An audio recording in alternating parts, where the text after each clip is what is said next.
Hi, I'm James, Transtech here at UDOT. Today we're going to be going over this John Deere 310 SL rubber tired backhoe, doing a basic pre-trip inspection and also the operating of the controls in cab.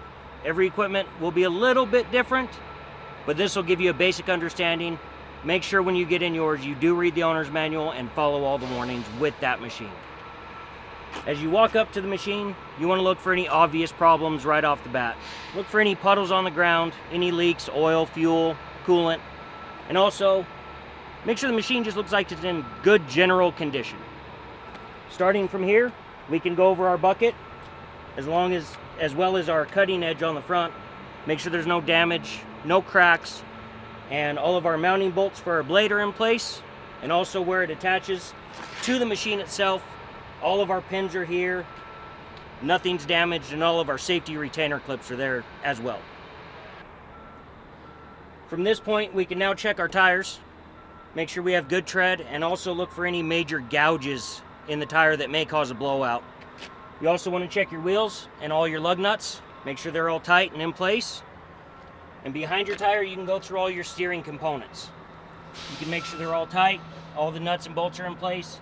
And also none of the hydraulics down here are leaking at all, causing any kind of steering issues. Here you have your supports for your bucket, the arms, and you want to make sure all of your safety clips are in place here as well. And your hoses for your lift ramps.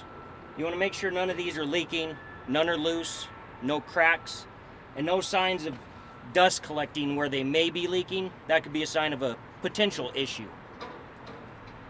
As you keep moving around, you can glance over all of your glass for your cab. Make sure there's no cracks in that, and it's all clean. You want to be able to see what you're doing.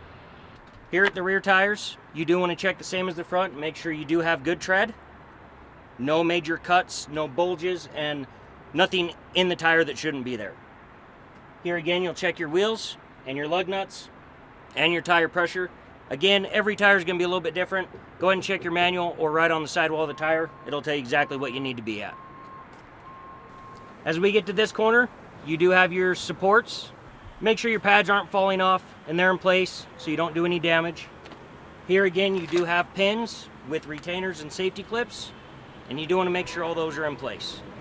As you get to the rear section, you do have a lot of hydraulic lines here. You want to make sure all these are tight and again not leaking, as well as your hydraulic rams for your turning of the arm also. You'll look over your entire arm and make sure all of your bolts are in place. And again, lots of hydraulic lines here to check. Make sure there's no leaks.